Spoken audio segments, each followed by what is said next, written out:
پاکستان کی پہلگام واقعے کی تحقیقات میں تعاون کی پیشکش۔ وزیر اعظم شہباز شریف کا کہنا ہے بھارت نے بغیر ثبوت الزام تراشی کی پہلگام واقعے کی غیر جانبدارانہ تحقیقات میں تعاون کے لیے تیار ہیں۔ پی ایم اے کاکول اکیڈمی میں پاسنگ آؤٹ پریڈ سے خطاب میں کہا پانی ہماری لائف لائن ہے، پاکستان کا پانی روکنے کی کوشش کا پوری طاقت سے جواب دیا جائے گا، وطن عزیز کی سالمیت پر کوئی آنچ نہیں آنے دیں گے، کوئی غلط فہمی میں نہ رہے، مسلح افواج ملک کی حفاظت کے لیے تیار ہیں، کہا عوام کی خواہش کو کمزوری نہ سمجھا جائے، کشمیری عوام کو حق خود ارادیت دینا ہوگا۔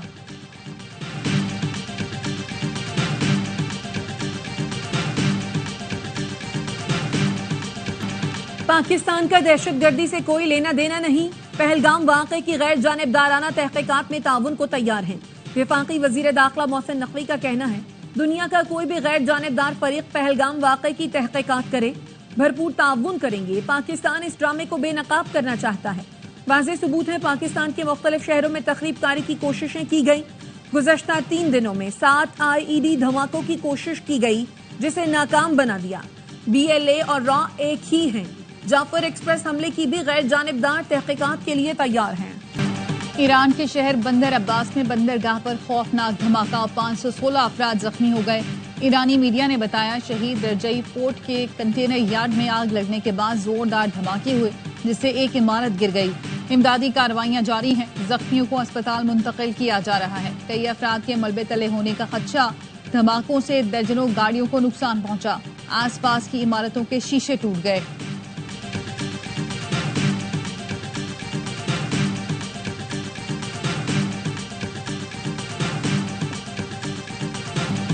دو قومی نظریے پر مودی کے گودی میڈیا کا مضحکہ خیز propaganda. Army chief general Asim Munir نے دو قومی نظریے کی بات کی اور قائد اعظم کے الفاظ دہرائے تو بھارتی میڈیا کو آگ لگ گئی۔ حقائق کو جھوٹ اور پروپیگنڈا سے چھپاتے ہوئے دو قومی نظریے کو مسخ کرنے کی کوشش کی۔ آرمی چیف نے کہا تھا ہم مسلمان زندگی کے تمام پہلوؤں میں ہندوؤں سے مختلف ہیں۔ دو قومی نظریے کی بنیاد تھی کہ مسلمان اور ہندو دو قومیں ہیں۔ ہم نے پاکستان کے لیے بہت قربانیاں دی، اس کا دفاع کرنا جانتے ہیں۔ بھارتی میڈیا اور سوشل میڈیا اپنے روایتی پروپیگنڈے سے تاریخ مسخ نہیں کر سکتا۔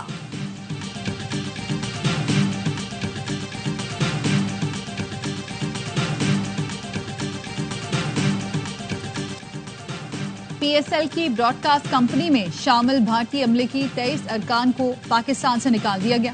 پولیس کے مطابق براڈ کاسٹ کمپنی کے ارکان کو واگا بارڈر کے راستے بھارت بھجوایا گیا تھا۔ آپ ہمارا پانی بند کریں گے، ہم آپ کا سانس بند کر دیں گے۔ شاہین، غوری ہو یا غزنوی، ہمارے میزائلوں کا رخ بھارت کی جانب ہے۔ وزیر ریلوے حنیف عباسی کہتے ہیں قومی سلامتی کمیٹی کا فیصلہ پوری قوم کی ترجمانی ہے۔ بھارت، تمہیں یاد ہے جب تمہارا جھنڈا میرے جوتے کے نیچے تھا، میں نے اپنی فوج کے ساتھ مل کر پاکستان کا جھنڈا گاڑا تھا۔ سینیٹر فیصل ووڈا کہتے ہیں ابھینندن تمہارا جہاز گرا کر مونچھیں موڑ کر تھپڑ لگائے، آؤ ایک دفعہ پھر تمہارے جھنڈے کو جوتے سے رگڑ کر پاکستان کا جھنڈا گاڑوں گا۔ اگر تم نے پاکستان کو میلی آنکھ سے دیکھا، یاد دہانی کے لیے بتا رہا ہوں۔ پہلگام حملہ سیکیورٹی اور انٹیلیجنس ناکامی تھا، آج حکومت بھی اس بات کا اعتراف کر رہی ہے۔ وزیر اعلیٰ کرناٹک سدھارا میہ کہتے ہیں پاکستان کے خلاف جنگ چھیڑنے کی کوئی ضرورت نہیں، جنگ کے بجائے کشمیر میں سیکیورٹی کے حفاظتی اقدامات کرنے چاہیے۔ پہلگام فالس فلیگ آپریشن کے بعد بھارت میں مودی حکومت کو سخت تنقید کا سامنا۔ عام آدمی پارٹی کے رہنما نے کئی اہم سوالات اٹھا دیے، کہا سخت سیکیورٹی کے باوجود مسلح افراد کیسے داخل ہوئے؟ مسلح افراد نے کارروائی کی اور غائب ہو گئے، مگر کیسے؟ بی جے پی حکومت کو مذاق بند کرنا ہوگا، مودی سرکار کو جواب دہ ہونا پڑے گا۔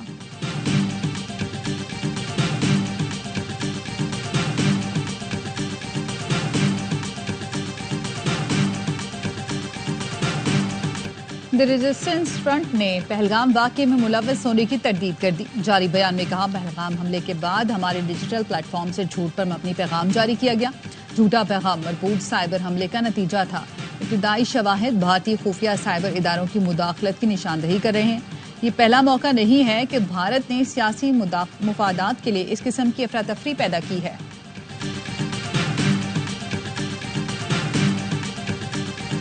لندن میں پاکستانی ہائی کمیشن کے باہر بھارتی انتہا پسندوں کی ہلڑ بازی۔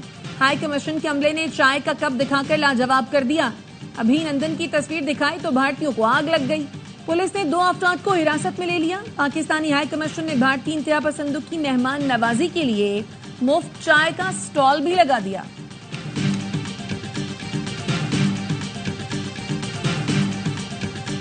مظفر آباد کے مقام پر دریائے جہلم میں اچانک پانی کی سطح بلند ہونے لگی. انتظامیہ کی دریائے جہلم کے قریب رہنے والوں کو دریا سے دور رہنے کی ہدایت. ڈپٹی کمشنر کہتے ہیں پریشانی کی بات نہیں، دریائے جہلم میں نچلے درجے کی طغیانی ہے. اس موسم میں پانی کا بڑھ جانا معمول سمجھا جاتا ہے.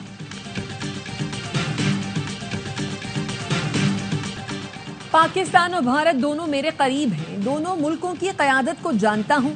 امریکی صدر ڈونلڈ ٹرمپ کہتے ہیں پاکستان اور بھارت میں ہمیشہ کشیدگی رہی ہے. امید ہے دونوں ممالک مسئلے کا حل خود ہی نکال لیں گے. ڈونلڈ ٹرمپ مسئلہ کشمیر کی تاریخ سے لاعلم نکلے، 1500 سال پرانا مسئلہ قرار دے دیا. کہا دونوں ملک کشمیر پر 1000 سال سے لڑ رہے ہیں.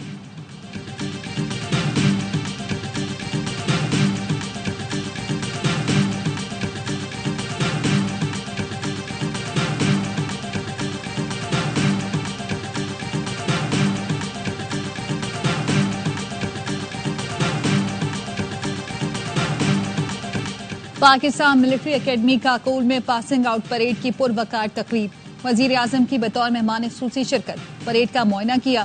Army chief general Asim Munir کو تقریب میں آمد پر سلامی پیش کی گئی. وزیر اعظم شہباز شریف نے کیڈٹس میں انعامات تقسیم کیے. وفاقی وزراء، غیر ملکی سفراء، اعلیٰ سول اور عسکری حکام کی شرکت.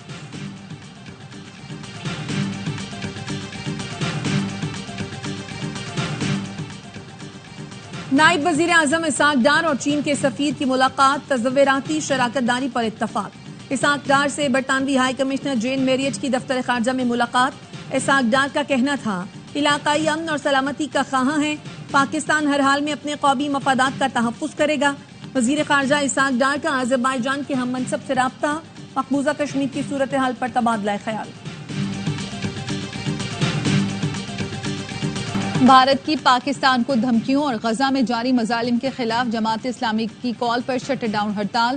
کراچی اور لاہور سمیت ملک کے مختلف شہروں میں چھوٹے بڑے کاروباری مراکز بند. عمرکوٹ، اچ شریف، پاک پتن میں فلسطینیوں سے یکجہتی کے لیے ریلیاں. امیر جماعت اسلامی حافظ نعیم الرحمان کہتے ہیں پہلگام واقعہ بھارت نے خود کرایا. بھارت اور اسرائیل کا گٹھ جوڑ ہے اور ان کا سرپرست امریکہ ہے. بھارت نے پانی روکنے کی بات کر کے جنگ کا اعلان کیا ہے. وزیر خزانہ محمد اورنگزیب کی واشنگٹن میں امریکی محکمہ خارجہ اور دیگر وفود سے ملاقاتیں. پاکستان کی بہتر ہوتی معاشی صورتحال سے آگاہ کیا. وزیر خزانہ محمد اورنگزیب کا کہنا تھا امریکہ کے ساتھ ٹیرف کے معاملات تعمیری انداز میں حل کرنا چاہتے ہیں. پاکستان امریکہ کے ساتھ 2 طرفہ تجارتی تعلقات مضبوط بنانے کا خواہش مند ہے. وزیر خزانہ کی برطانوی وزیر مملکت برائے بین الاقوامی ترقی سے ملاقات. کہا پاکستان معاشی ترقی میں برطانیہ کو اہم ڈیولپمنٹ پارٹنر سمجھتا ہے.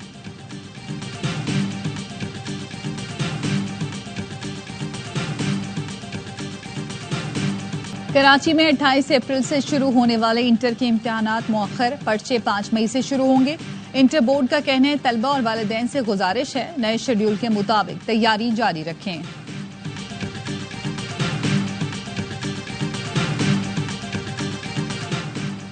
سعودی عرب روانگی سے قبل ویکسین لگوانا ضروری ہے.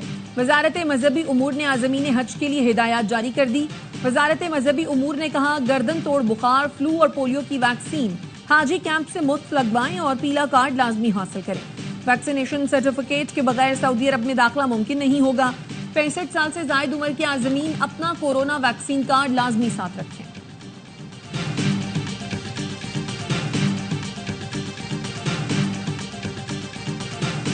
گورنر سندھ کامران ٹیسوری کی بغداد میں امام اعظم ابو حنیفہ کے روزے پر حاضری. ملک کی سلامتی کے لیے دعائیں کی. گورنر سندھ نے کہا کہ امام ابو حنیفہ کی علمی اور فقہی خدمات امت مسلمہ کا عظیم سرمایہ ہیں. عراق میں بزرگان دین کے مزارات روحانی یکجہتی کا مظہر ہیں. سرکاری ہتھیار اور گولیاں چوری کرنے والے پولیس کے 2 اہلکار کراچی سے گرفتار. سرکاری اور غیر قانونی اسلحہ برآمد. انچارج سی ٹی ڈی کہتے ہیں 2023 میں بھرتی کے بعد سے ہی دونوں اہلکار غیر قانونی اسلحے کی خرید و فروخت میں ملوث ہیں. گرفتار پولیس اہلکار عبدالقادر میٹھا در تھانے اور اہلکار اویس شاہین فورس کی ماڑی میں تعینات ہے. کراچی میں ڈکیتی مزاحمت پر ایک اور شہری جام بحق، بائک رائیڈر ندیم احمد کو شاہ فیصل پل پر قتل کیا گیا۔ مقتول کورنگی کا رہائشی تھا۔ جائے وقوع سے گولی کا خول نہیں مل سکا۔ پولیس نے تفتیش شروع کر دی۔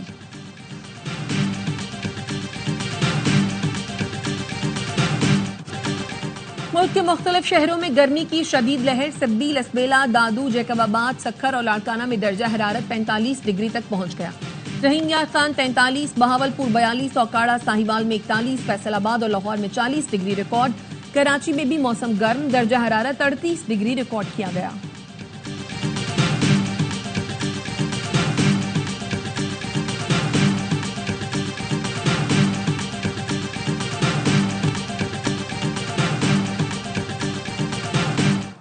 پوپ فرانسس کی آخری رسومات کی سینٹ پیٹرز بسیلکا میں ادائیگی۔ دنیا بھر سے سربراہان مملکت، حکومتی نمائندے، سیاسی رہنما اور بین المذاہب وفود کی شرکت۔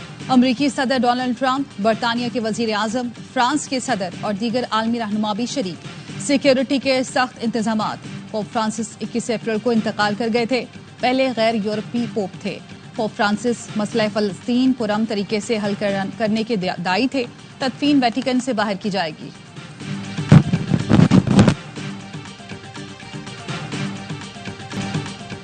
ایران کے ایٹمی پروگرام پر مذاکرات پر عمان میں مذاکرات کا تیسرا دور۔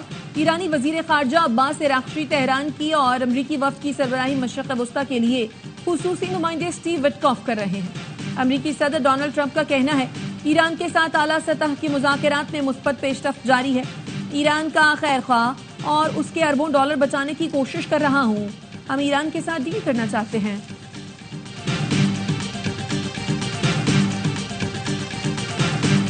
ویژن 2030 کے تحت سعودی عرب نے 85% اہداف مکمل کر لیے۔ سالانہ رپورٹ جاری۔ رپورٹ کے مطابق مملکت میں بے روزگاری کی شرح تاریخی حد تک کم، سیاحت سے آمدنی میں 148% اضافہ۔ عالمی مسابقتی انڈیکس میں سعودی عرب کی 20 درجے ترقی ہوئی۔ سعودی عرب کے فرمانروا شاہ سلمان نے کہا جو کامیابیاں حاصل کی وہ ترقی عالمی سطح پر تبدیلی کی مثال ہے۔ سعودی ولی عہد شہزادہ محمد بن سلمان نے کہا ویژن 2030 کے 9 سال مکمل ہونے پر جو ترقی کی اس پر فخر ہے۔ پی ایس ایل میں آج لاہور قلندرز اور ملتان سلطانز کی ٹیمیں رات 8 بجے قذافی اسٹیڈیم میں مد مقابل آئیں گی۔ پوائنٹس ٹیبل پر 2 کامیابیوں کے ساتھ لاہور کی تیسری پوزیشن، ملتان آخری نمبر پر موجود۔ ایونٹ کے تمام میچز اے اسپورٹس پر براہ راست نشر کیے جا رہے ہیں۔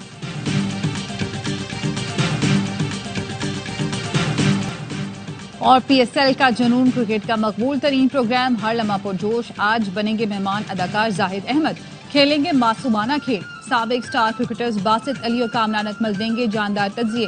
عادی اور مصطفیٰ چودھری چہروں پر مسکراہٹیں بکھیریں گے۔